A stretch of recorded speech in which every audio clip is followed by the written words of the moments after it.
Welcome back, friends.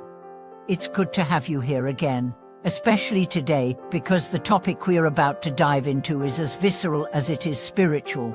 It touches your plate, your health, your fate, and most importantly, your karma. Have you ever paused before eating meat and wondered, where did this come from? What had to happen for this to be on my plate? Was there fear? Was there suffering? And what if that suffering didn't end with the animal's death but continues in your own life, hidden beneath layers of consequence you haven't yet traced? Today, we ask the profound and disturbing question: are you eating karma or food? Let me tell you a story. A woman, the head of a gold business, was the picture of success, wealthy, influential, with a wide circle of friends and business contacts. She was often seen hosting luxurious banquets. Her favorite dish to serve, roast lamb, it became her signature, a gesture of hospitality, generosity, and celebration. But then came the dream. One night, a lamb appeared to her. Not just any lamb, but a mother. In the dream, she looked at the woman with eyes full of terror and said, "Please spare me. I have 5 unborn babies." She awoke with a shiver. But it was just a dream, right? The next day, as fate would have it, she hosted another banquet, and once again, there was roast lamb. During the meal, her brother-in-law, who owned the restaurant, remarked casually, "Today's lamb was unique, it was pregnant. 5 little lambs inside." Her heart stopped. Suddenly, it all made sense. The dream wasn't fantasy, it was a warning, a plea. A last cry from a sentient being whose pain had reached her through the veil of sleep. From that day on, her life unraveled. She developed aggressive cancer. Her body decayed rapidly, her pain was unbearable. She described it as 5 knives tearing her apart from within, night after night. Her business collapsed. Her wealth vanished. Friends disappeared. She was left in a state of torment, physical, emotional, spiritual. She came to understand. She hadn't just eaten lamb. She had eaten pain. She had consumed karma. Now you may be thinking, surely not all suffering is caused by diet. And that's true.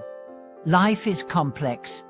Karma is complex. But what this story teaches is that our actions, no matter how habitual or accepted by society, carry consequences. Especially when those actions are rooted in taking life.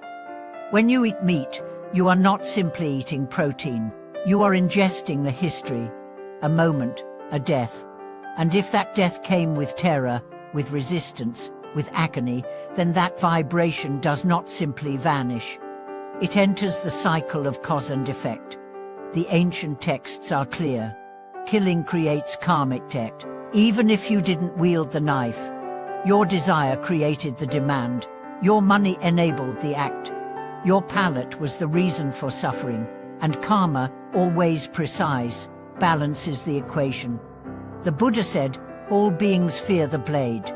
All tremble at death. Know this and do not kill. Know this and do not cause others to kill." Now some argue, but the animals are already dead. I didn't kill them. That's like saying, I didn't build the weapon, only paid for it. Intent is what karma measures. Let's look at another haunting story. In ancient times, a high-ranking official had a daughter who died young. His family was crushed by the loss. 2 years later, while preparing a feast, the cook brought in a sheep-white body, blue head. That night, the mother dreamed of her daughter crying, "Don't let them kill me."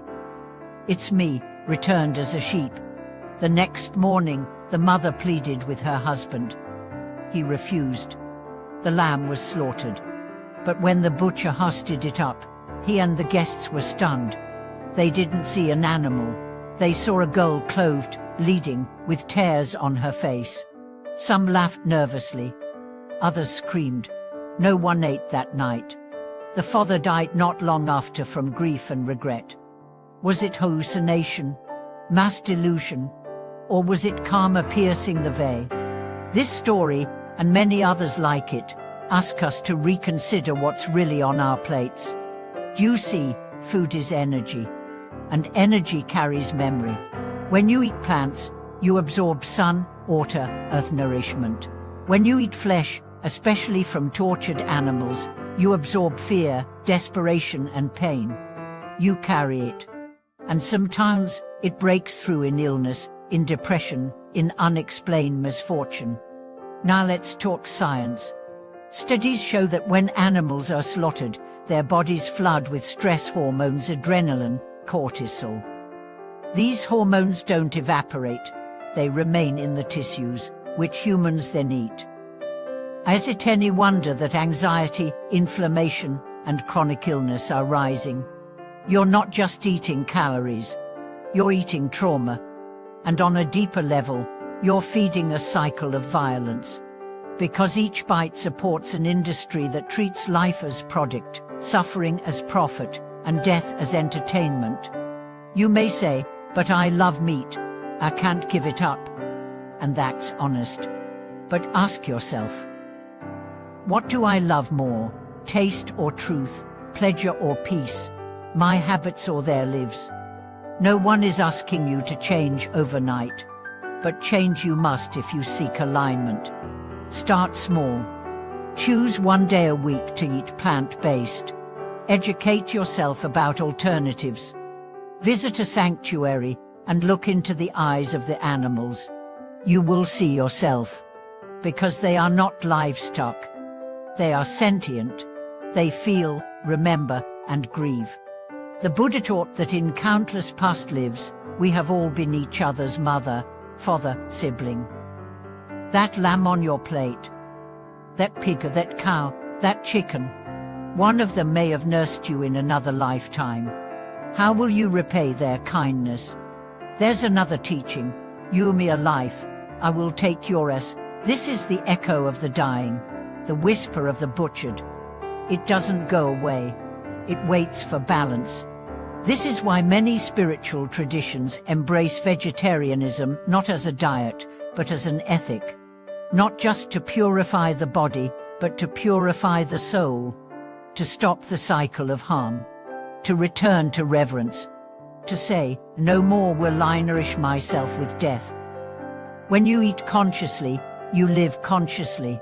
Your meditation deepens. Your dreams become clearer. Your emotions soften. Because you are no longer numb. You are no longer ignoring the cries of the voiceless. You are hearing them and choosing peace. In closing, let me ask you, what would happen if your food became your prayer? What if every meal was an offering not of suffering, but of compassion? What if your plate reflected your values? You don't need to be perfect. You just need to begin. One bite, one day, one vow at a time. And soon, the karmic chains began to fall. Thank you for watching this video. If this message stirred something in you, please share your thoughts in the comments. Let others know they're not alone in waking up. Like this video to support our mission, and subscribe for more content that reminds us who we really are, beings of compassion, capable of great change. We'll see you in the next one.